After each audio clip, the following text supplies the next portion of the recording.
คลิปสบายดีสวัสดีเลยวันนี้มาอยู่กับสองน้องอ่อนสาวเล่าวไต่น้องอ่อนสิพาทุกคนมาหูจัก10แข้งที่มีสาวเล่าวอยากจนที่สุดในโซปปลาวเนาะตามชนบทเขาเลยเนาะ10แข้งนะพยาคูเนี่ยน้องอ่อนสิพาทุกคนไปเบิ่งกันเลยมีแข้งได้แน่เนาะแข้งทวีกับมันแข้งจะประซักน้องอ่อนเองเนี่ยเนาะบ้านอ่อนก็อยากจนคือกันต้องไปทำงานอยู่พังไทยเพื่อไปหาเงินมาจากซียูโรดไหลเนาะนี่ทุกคนน้องอ่อนก็เลยมาจกหอยเนาะตัดไปนะจกหอยสิจุดสินแดดให้เบิ่งหอยตาลึกคักแน่เนาะถ้ามาลุ้นนำกันเลยว่าสาวสิอยากจน10แข้งสิมีสาวอะไรแน่เนาะมีแต่สาวงามๆเนาะสาวสิอยากจนงามๆบ่ให้เว้าเลยเนาะจกไปเนาะจะได้กระบทิมบุป้าเสือแรงตัวนี้เนาะทุกคนเนาะก็ยังนุ่งเสือแรงตัวนี้คือเก่าคือเดิมเนาะเพิ่มเติมก็มีแต่แมงหอยเนาะมีแต่หอยเนาะสาวลาวต้องหาได้อยู่ได้กินเพื่อสิได้เนาะมันคงง่ายเนาะสู่กับชีวิตเนาะทุกคนเนาะสู่กับชีวิตจกหอยไปอีกเนาะนี่จังหวะนี้สิ้นเกือบเพียเนาะทุกคนเกือบเพียแล้วว้าจกไปจกมาอยู่นี่แหล้วเพื่อสิได้เนาะทุกคนเนาะห้ากับ10พาทุกคนไปเบิ่งสาวสวรรณเขตสาวอัตตปือสาวจำปาสักเนาะมื้อนี้เนาะมันสิงามส่ำใดเนาะนี่กระจกออกมาเป็นไหลนะทุกคนเนาะแล้วก็ใส่ของอีกบานหนึ่งจวดจกไปเนาะสาวจำปาสักมาเจอสาวเซกองนี่เนาะสาวเซกองยิ้มก็เป็นตาหักตาแพงอยู่เนาะจัดไปสาวเซกองสวยงามสำใดเนาะไปเนาะเพื่อโสดเนาะโสด100%เลยสาวเซกองเนาะอันนี้เนาะเอาไปต่ออีกสาวแข่งได้อีกเนาะสาวมาลุ้นกันจะเป็นสาวยังนี่เนาะสาวอะไรต่อมานี่คือสาวเซกองสาวนิดเนาะ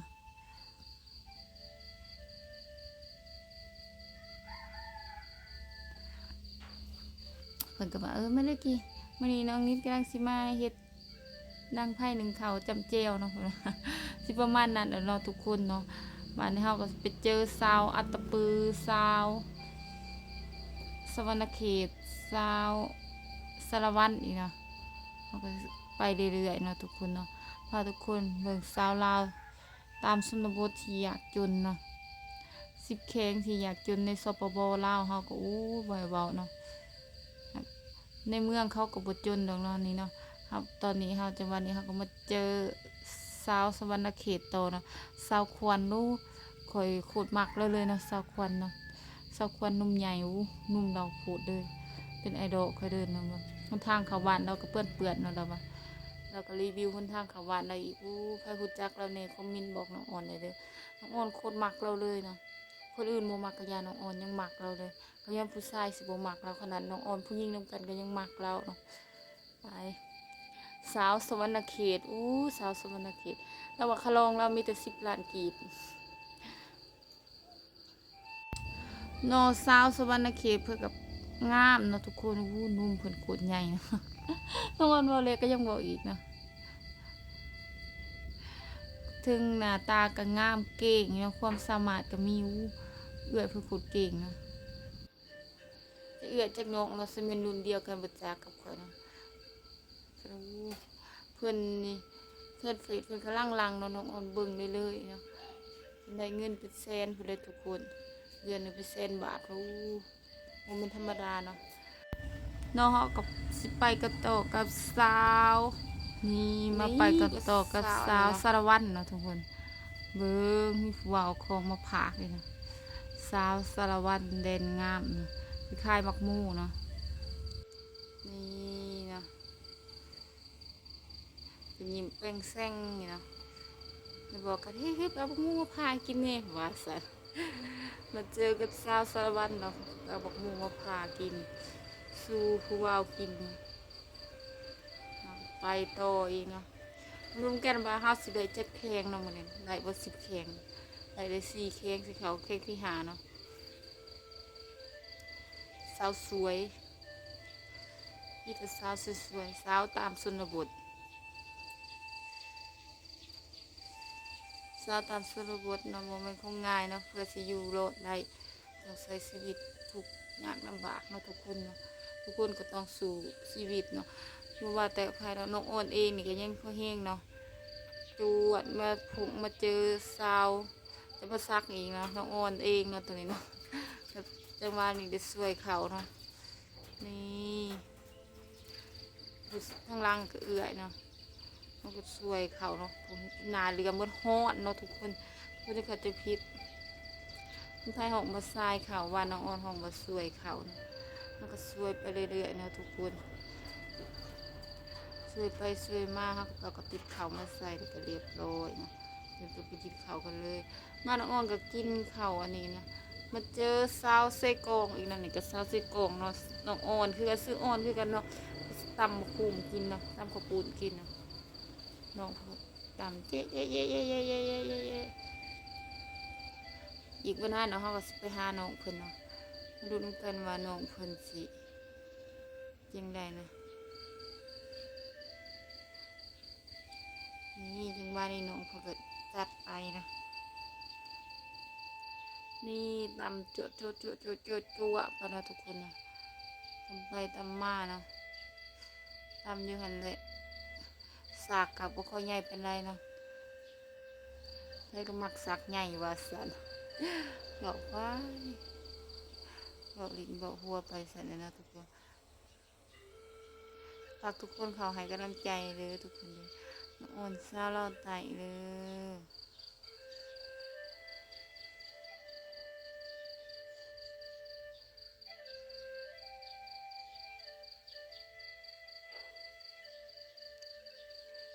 นี่เลยเนาะยิ้มปั๊บหนึ่ง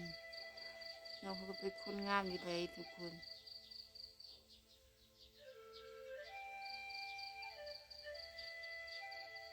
ตำไปอย่างนี้ปอกกระเทียมเอาเผ็ดยังใส่ซาลามีแต่คนเป็นตะหักตะแพงเด้อทุกคนเด้อไว้กำลังสดใสเนาะน้องเพิ่งกำลัง17 18 ปีก็เป็นตะหักตะแพงเนาะนี่ทุกคนตัดมาผาดนี่อีกเจอสาวเล่าตายอีกเนาะ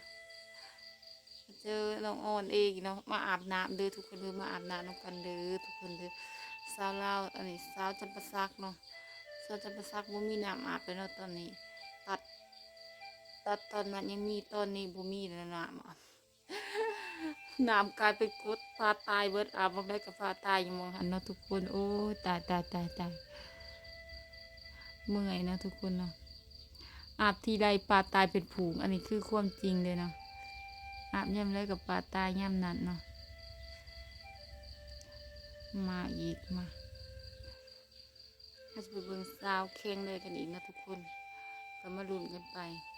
เริ่มมาอาบน้ำแล้วกันเด้ออาบน้ำตั้งแต่รุ่นเลยอาบน้ำกันเด้อทุกคนเด้อถ้าต้องทูไทยๆเนาะยิ่งซาลาจึงผิวงามบ่ซาลาตากแดดเนาะถ้าอยากผิวงามเผาตากแดด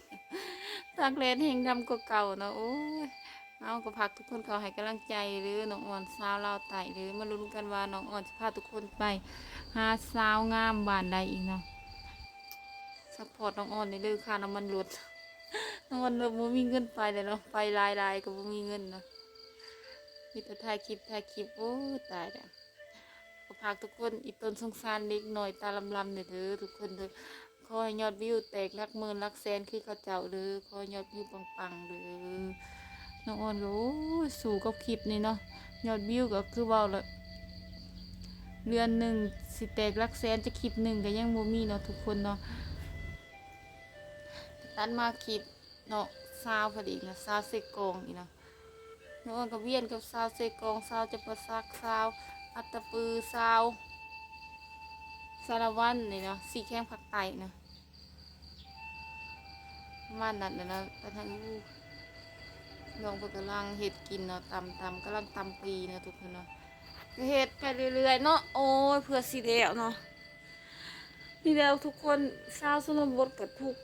ยากลำบากเนาะมันบ่คือชาวในเมืองในหน้าพ่อแม่เขามีเงินให้ชาวตามบ้านนอกออกหน้าตกสู่ส้นเอาเองเฮ็ดเอาเองคันบ่เฮ็ดก็บ่ได้เนาะเกือบคู่หนึงคันบ่หารับจ้างซื้อก็บ่มีเงินที่จะซื้อเนาะทุกคนเนาะอย่าว่าแต่คนอื่นน้องอ่อนเองคือการเฮ็ดทุกสิ่งทุกอย่างเนาะเฮ็ดดีๆรอเราเบียงเนาะทุกคนเนาะเฮ็ดจนบ่ได้อยู่บ่ได้เศร้าบ่คือคนในเมืองในง่าการศึกษาเขาก็ดีบ้านนอกเฮา ทำเฮียนกับบ่ได้ทำเฮียนอยู่ตามอยู่ป่าอยู่ลงเฮ็ดแล้วก็ฝากทุกคนเข้ามาให้กำลังใจน้องออนซาเราไตเด้อทุกคนขอยอดวิวน้องออนรักหมื่นรักแสนให้โอกาสคนบ้านนอกบ้านนาเด้อทุกคนเด้ออีตนสงสารเนี่ยเห็นว่าอยู่บ้านนอกบ้านนาก็ได้ไปเบิ่งแต่พวกอยู่ในเมืองในนาเขารวยแล้วเนาะมาเบิ่งพวกบ้านนอกนี่อีตนเนี่ยเนาะเห็นว่าอยู่ตามชนบทก็อยากได้โอกาสดีๆให้โอกาสน้องออนซาเราไตเด้อทุกคน เข้าไปอยู่ในอ้อมอกอ้อมใจผากทุกคนเบิ่งคลิปเบิ่งโฆษณาเพื่อน้องอ่อนในเด้อทุกคนเด้อให้กำลังใจน้องถ่ายคลิปเนาะแต่ก็อย่าลืมกดติดตามเบิ่งกดกดติดตามสองน้องอ่อนสาวเราไต่ในเด้อทุกคนเด้อเพื่อให้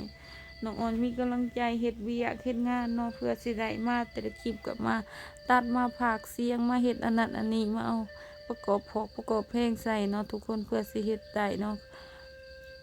บางคลิปลงไปแต่บ่มีตัวยอดวิวหลักร้อยโอ้ยน้องอ่อนก็เมื่อยใจนะถ่ายคลิปมากก็เมื่อยแล้วยอดวิวก็ยังมาเป็นแนวนี้น้องอ่อนก็เมื่อยก็ฝากทุกคนเข้าเบิ่งในเด้อทุกคนเข้าซัพพอร์ตน้องอ่อนสาวเราไต่อีต้นสงสารคนมันนอกคนมันหน้าในเด้อทุกคนเด้อน้องเพิ่นกำลังสิ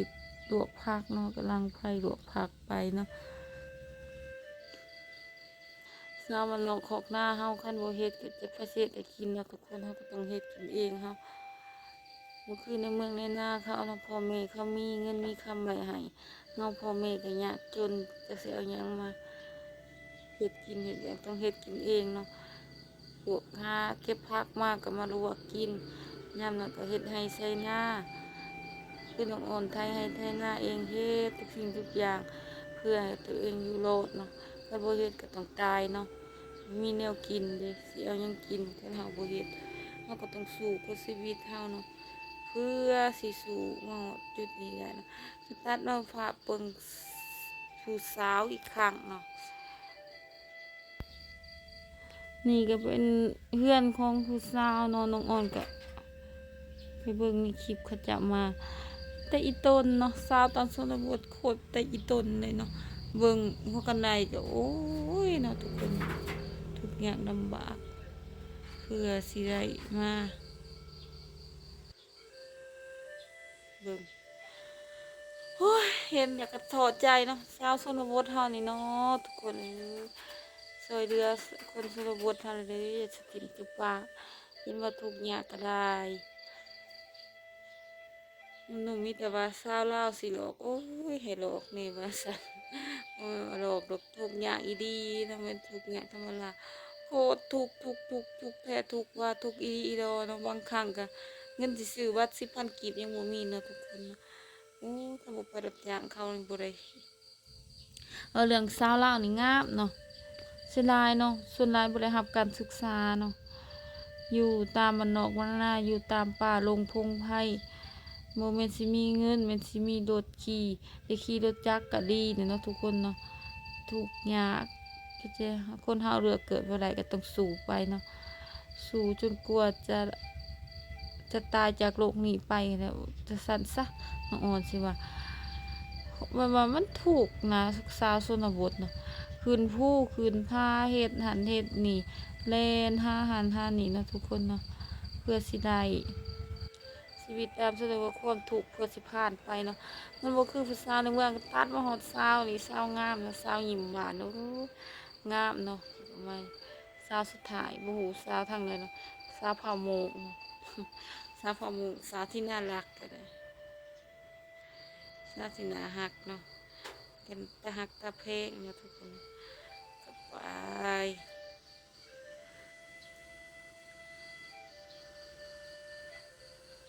ตาฮักตาเพลงเนาะผู้สาวมีแต่คนงามๆเนาะคนงามของผู้สาวนี่เบิ่งคงคอยเด้อทุกคนเด้อเสียดายเนาะเสียดายแต่บ่ได้บ่ได้เรียนเนาะเสียดายแต่บ่มีการศึกษาเนาะถ้าแม่นคืออยู่ในเมืองในนาไปไปเรียนเนาะคนงามปานนี้ เฮ็ดเวียกของละของการก็คือไปเนาะจะได้เกิดมาถูกข์ยากลำบากโรคเผือกโรคมันเก็บกระพงกระเพหารับจอกรับจ้างเนาะทุกคนเพื่อสิได้มาโอ้ยถูกลำบากเจ้าของส่องนี่ก็รอดตายเนาะเจ้าของส่องก็เฮ็ดเวียกนะกินแอวสิขาดเฮ็ดเทเฮ็ดว่าเนาะบ่เห็นสิมีหาเงินสิซื้อหาเงินได้ก็ซื้อกระแปรงท่าเบิดซื้อของทาผิวเนาะ โอ้ก็เป็นจริงนะเมื่อยเลยขนาดขับให้เนาะขอบใจทุกคนในไลน์เด้อ